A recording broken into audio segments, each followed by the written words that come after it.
this is no surprise probably to most of you that we pay attention to what's happening in women's fashions.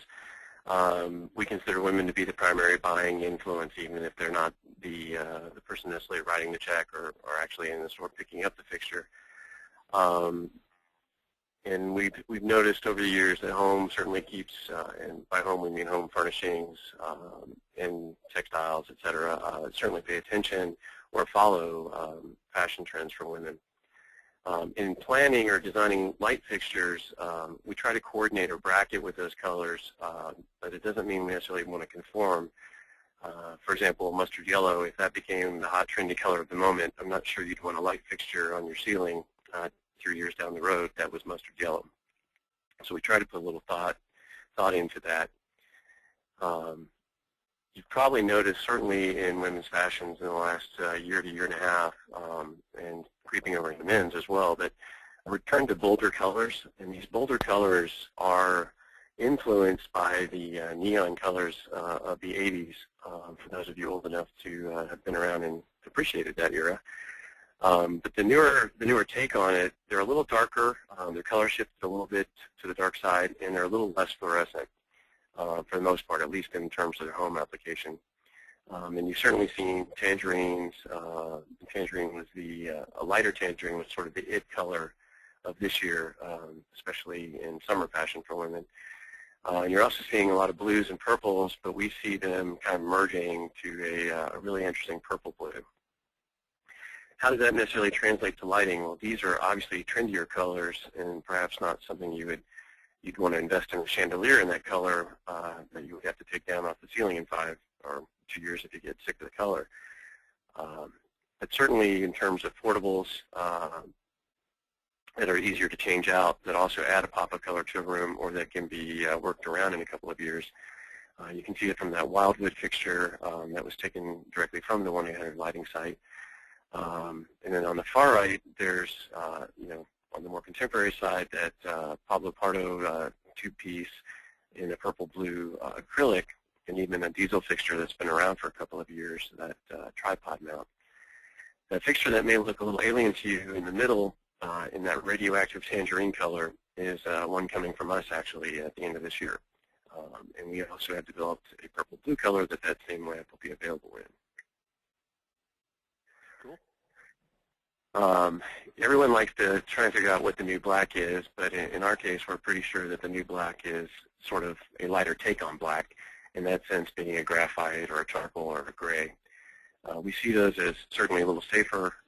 When you design any kind of room around it, any color scheme will pretty much work, depending on how neutral the grays are anyway.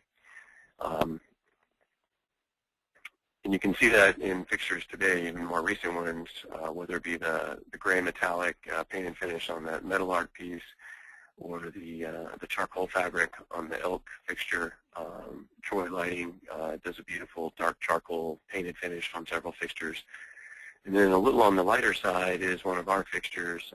That Covenant 12-inch bath piece is shown in bauxite, which is actually a little more on the aluminum side, but it is sort of a metal paint kind of going on the light side of graphite. Cool. Everyone sort of likes to joke about what will be the next stainless steel. There was an amazing, or not amazing, but an interesting story in the Wall Street Journal a few weeks ago on companies that are trying to figure out what the next stainless steel is. And we've kind of borrowed a little from that, and have sort of seen the same points that they were raising. An interesting development over the last couple of years is how much women are more attuned to what's happening in technology, and in particular with what Apple has been up to and its spillover into everything from cars to kitchens. And by that I mean in particular the gloss black and gloss white as applied to the backside of glass, for example on the iPhone. General Electric believes so strongly in this that their new Signature Series kitchen appliances, they've introduced a gloss white and a gloss black, again applied on the backside of glass, and they show a shot down there that we borrowed from them. that shows chrome and gloss white cabinets mixed with the gloss white fixtures. So we see that as a kind of a fun alternative possibly coming. We're also seeing a return to chrome and lots of high sheen finishes, high gloss finishes.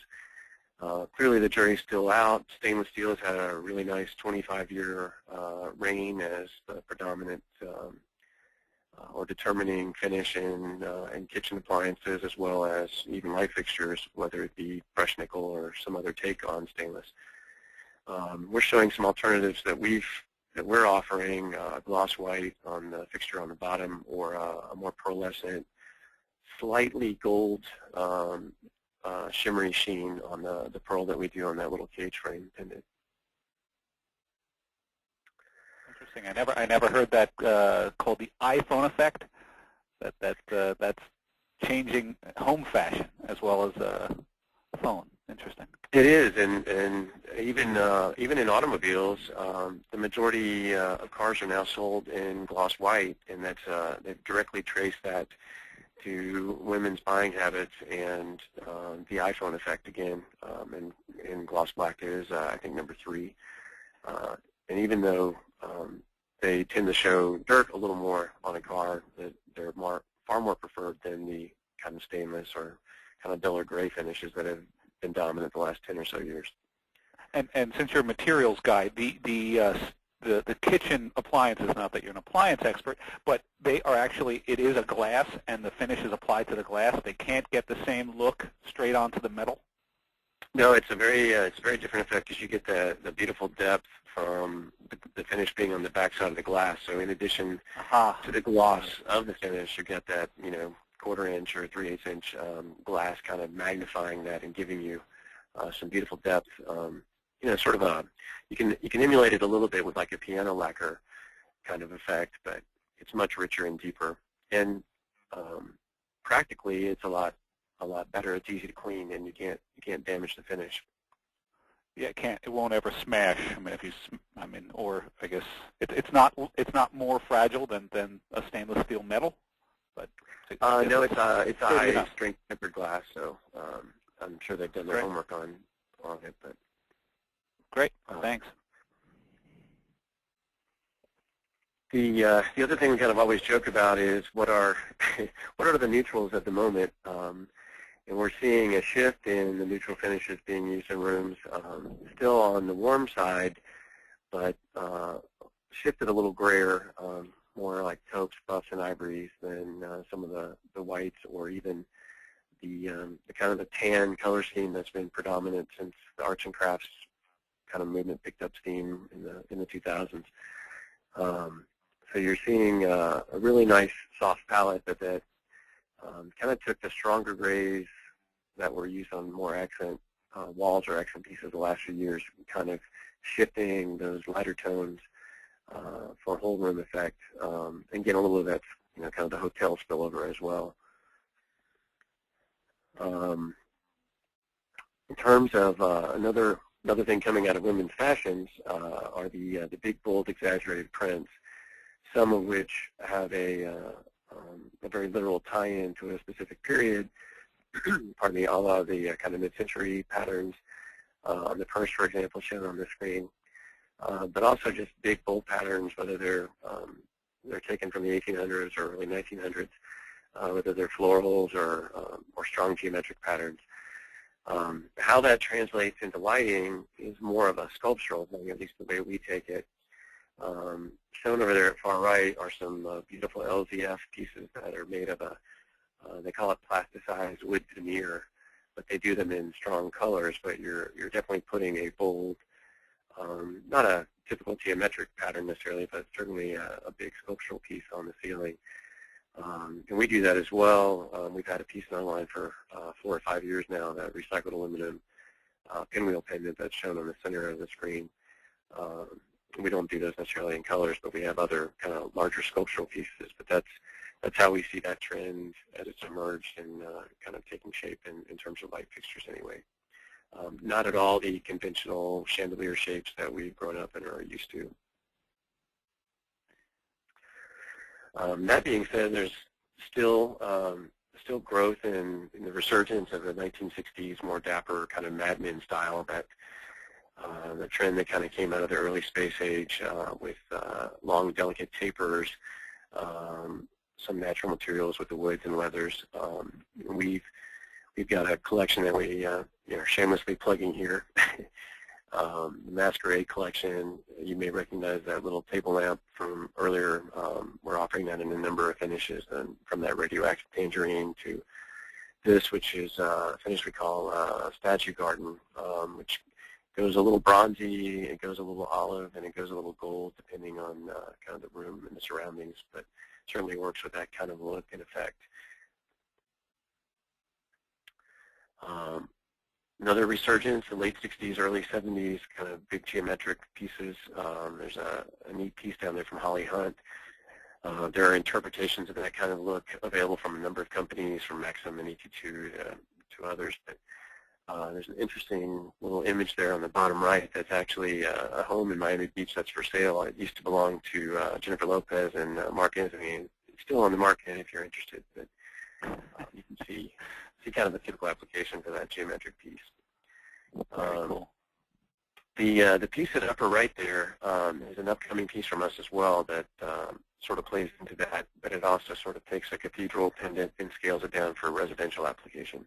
It's just an interesting piece of glass. So our own little kind of twist on where that geometric trend is going.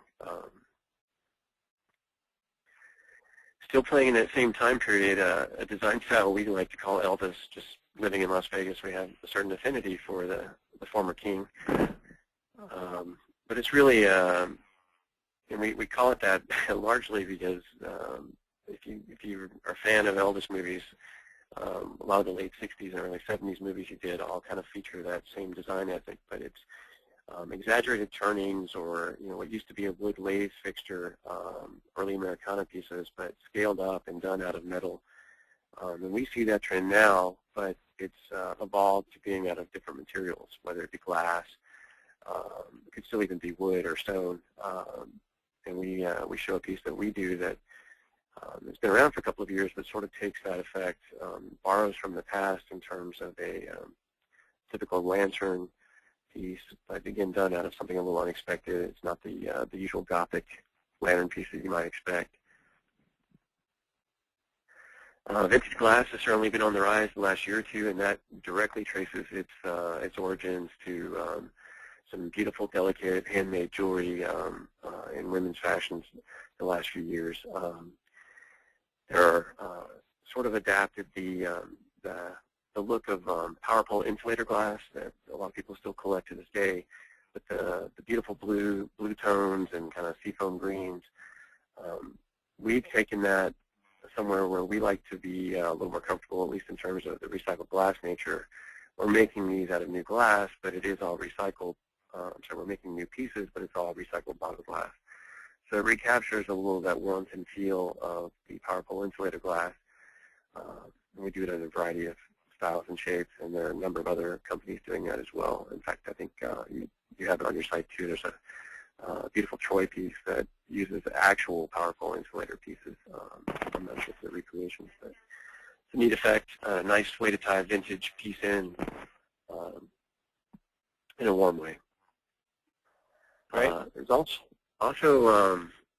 it's fun to me, maybe not fun to everyone else, but it's really interesting to see how trouble lights or work lights from early last century have led to some interesting fixtures. There are a couple, these are a couple of current pieces shown that are available here, but they tend to be either very literal to the period piece, a la the one in the center and the one on the left, or a little on the crazier side, the one on the right, a little company in Southern Cal whose name escapes me at the moment, makes those. We took that somewhere a little softer, and there are a number of people I'm sure influenced by that same sort of cage frame style. We did a collection called Cloud that uses kind of typical ordinary household shapes like the chess, the pawn from a chess set, or clubs or spades from a deck of cards, and kind of adapt that to that cage frame look to come up with something we think is a little more fun, and also a little softer, and hopefully a little nicer in a home application. Yeah, I like that. It's funky, but it's familiar. Mm-hmm. Great. That's probably an easy way to sum up my life, actually. I thought twisted would be a better word, but you can, use what you. Yeah, well, we like the term traditional twisted, but some people think we get a little carried away on the twist. But then there's Goopy Chic, which I'm sure most of you are familiar with, and it continues to gain some momentum. But the range of what's acceptable in this now is really interesting. And it clearly traces its origins to traditional crystal chandeliers, but you can take like this vintage piece from Scottsdale, Arizona here. It was in a restaurant I was in not too long ago, where they literally gooped it up with pretty much everything they could find, or the new Italian piece on the bottom right there that takes a very aero modern fixture and adds a little bit of the goopiness of crystal. And then our kind of little funkier take on it, our Area 51 pendant up there, which is kind of takes the skeletal frame from the Nelson 60s pieces that were fabric-covered lamps, and then dresses it up a little bit with recycled glass drops, sort of the reverse effect of a crystal chandelier. We sort of took the crystal from the outside, brought it in, and let it hang through. So hopefully something a little more fun, and certainly our little take on that whole goop phenomenon. And then jewelry is certainly something we pay attention to in women's trends, and certainly not the only ones. And sometimes there are very literal applications of jewelry to lighting. I'm sure several of you have heard the expression that lighting should be like jewelry for your home or jewelry for the room. This may be taking that to extremes a little bit. There's a really interesting little LED mini pendant on the bottom left. And I've lost track of who makes that, but you can see the same construction and material and pattern in some earrings that were taken there off the internet. And then our swank piece, the pendant fixture on the right, you can certainly see the influence of wristbands or rings even, or charm pendants that kind of, or charm bracelets that kind of affect a lot of the piece that's shown underneath it. And then another fun area for us, because we like to be heavily involved in sustainable materials, is anything to do with natural. What's really fun, though, is to see that the 60s and 70s macrame, the mid-century application of it even making a comeback. Got a lot of things happening on this particular screen, but on the bottom right you see a very literal new fixture from Rolling Hill using macrame and glass balls. And then a fixture at a restaurant I took in Palm Springs not long ago. That's a new pendant fixture, just an acrylic ball, but again using macrame rope. Then the two fixtures we're showing at the top of the screen that we make are both reclaimed shell fixtures. The one on the left, the white shell, is actually a big white conch shell that they harvest for the crab that grows inside it, and we buy their leftover shell and spend a lot of time polishing it down and working with it to make the wave fixture that you see. And then the little fixture at the upper right is actually black mother of pearl, which comes from this really ugly mollusk. Abalone? I'm sorry, well, that actually comes from mother of pearl from shells, but we do another one that's a chocolate tiger shell that comes from a really ugly mollusk that they harvest for the meat as well. That little mini pendant that we're showing with the hexagonal or octagonal pieces of shell, the reason those are small and a little uniquely shaped, or we're buying scrap left over from making jewelry or bigger art pieces of mother of pearl. So we're helping them eliminate some of the waste that they would have otherwise had. And then there's that really funky, fun kind of 60s Dapper or Madman kind of fun piece, that wood piece there from Macero. Mm-hmm. And then our take on eco-friendly, we don't necessarily make our fixtures with green lighting in the sense they're not pre-equipped with compact fluorescents or LED fixtures. But we do put as much as we possibly can into recycled or reclaimed materials. The steel on these fixtures is at least 70% recycled content, as you mentioned earlier. The fixture on the right there is from our Fascination collection and uses recycled bottle glass. And just kind of to illustrate how we make that, got a little 20 or 30-second video that has no audio. It's going to play a little jerky probably for all of you, but you can probably make out what's happening, and I'll sort of talk over it anyway. We literally take recycled bottles, glass bottles, put them in the oven, heat them to about 2,200 degrees, and we'll collect a little bit of it on the rod that we're about to pull out here. Give it a little bit of a shake, take scissors, cut it off, and then tamp it down using the little mold that we have, and it's really just high temperature steel, essentially a piece of pipe. It's really all you need to mold the glass disc that we're using here. A little trivia for any of you who may have known us over the years, when we did this originally 3 or 4 years ago, we actually did that on the concrete floor of our facility, which tended to put a little more of the concrete texture. We've since kind of worked to take a little of that out of the glass, but it's kind of fun. Great. And that's kind of where we are today, and here's just a little glimpse of what we think is next anyway, and a few upcoming pieces from our next introduction in January. This is also a great time for any of you who'd like to weigh in on what you think the emerging trends are.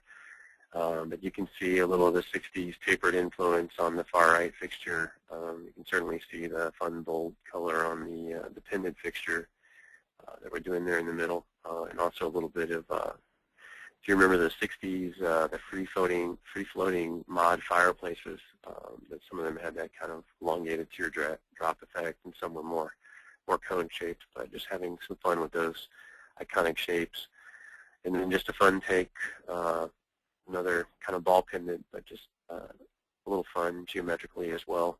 If you were to just take a look at the CAD drawing for that, or the original sketch, it's more like a spirograph kind of fun two-dimensional drawing. So that's where we kind of see things. We see these kind of cross-contaminating each other, these fun trends, and kind of borrowing from the past, but still trying to take it somewhere new and fun. And Ron, I have a question from Jeanette in Tampa. Do you do custom? I assume she's seen some of these things that you showed, the lamp that you said you do in a few finishes. How many finishes, and if they have a color, can they get one done, or is there a minimum order if they need if it's a commercial job? We do not actually have minimums. We love to do custom, whether it be just doing a custom finish. We currently offer about 24 specific finishes that we do on a variety of our fixtures. We tend to stock them in a certain way that we show them online, but that doesn't mean you're certainly welcome to have us do anything you'd like. It does add some time. We let you know what that is, and it adds some cost. We quote that for you as well. Custom fixtures are certainly not an issue either. We love to do custom. So if you see something and you just need it in a custom size or a custom finish, work with us, and we'll get quotes back to you guys. And time frame for custom, is that like a long lead time, 8 to 12 weeks, 4 to 5 weeks? For custom finish, it's about a week. For custom fixtures, we'll have to let you know. It depends on the complexity and quantity involved, but it's typically 8 to 12 weeks. 8 to 12 weeks. Okay, so usually on commercial jobs we have some lead time on those too. That's great. And as far as all your styles go, most everything you showed today is available, or is there stuff that we won't know till the next market? The table lamp from our Masquerade series and the items on this screen, I think, and one other mini pendant, we're brand new, and they're identified in the presentation as coming soon. But they're definitely coming, so they'll be available in January. Great. Last question I have is from Debbie. She says, do the fixtures come with bulbs? And I assume she's asking about the retro. You had retro bulbs in a bunch of the fixtures. Do they come with the retro bulbs, or that's something you need to get separately? Obviously, we sell it, but I didn't know if it comes. She'd like to know if it comes with the fixtures. No, we do not include. No lamp. So much diversity in style of what people want that we just don't we leave it up to you. And pretty much everything you sell is 110. You don't have any low voltage. No, we don't do low voltage. It's all line voltage, and most of it is 110, 220. Mm-hmm. Okay. Do you look forward to utilizing any LED technology in the upcoming year, or it's just you're trying to stay true to sort of the simple ways of lighting for the foreseeable future? We would love to. The struggle we have is, there are so many already available, LED screw-in bulbs and choices. If we do implement a technology fixture, it obviously has to be something that's easy to replace, and you're not dependent on us for the replacement necessarily. And that goes for the drivers as well. So, there are considerations in the design, but we continue to play with the technologies available. It's just in making it as easy for you and your customers as possible. We pretty much stick with a medium-based socket wherever we can. That gives you the greater breadth of what can be offered for use in a fixture. Awesome. That last slide that you showed, that was obviously you do your homework, and I appreciate you sharing a bunch of fixtures from other manufacturers. And these are some of the websites that you check out on a regular basis to look for your inspiration, what's happening out there in the marketplace, your personal education plan. Sure do, and you'll notice, last but certainly not least, are y'all. We tried to, we borrowed heavily from your own site in putting the presentation together. But we have a lot more places we go to look for what's happening, but these are some good, easy ones that constantly share what's happening in trends and in particular women's fashions. I do have another question. Just where is your lighting made? That's a good question. People want to know. Is it American? Is it imported? It is technically imported. We have our own manufacturing shop on what used to be Clark Air Force Base outside of Manila in the Philippines. But we do manufacture 92% of our fixtures there. The recycled aluminum pieces actually come from China. That's about all we do in China. But we do import. We don't make them actually in the U.S. We do finishing in the U.S. though, which is why only takes about a week we do custom finishing. And thank you, Marcia, for that question.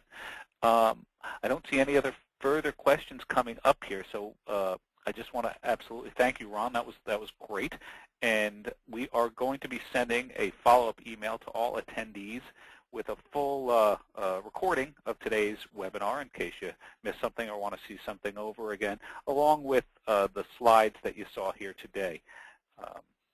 We continue to strive to bring our design community good content, and as always, I welcome any input that you could provide me or your sales associate about what you'd like to see from Capital Lighting or any member of our team. I want to thank you all for joining us today, and I look forward to seeing you on the 30th for our next webinar on Twitter and how the designer can use that new tool. So once again, thank you, Ron and Varaluz. That was terrific. Got a good education as far as what's coming up and what you guys are up to and what we look forward to seeing in the future. So I wish you all a great rest of your day and a terrific rest of your week. Thanks, Ron. Thanks, everybody, for joining us today. Thank you all. Appreciate it. Have a good one. Bye-bye.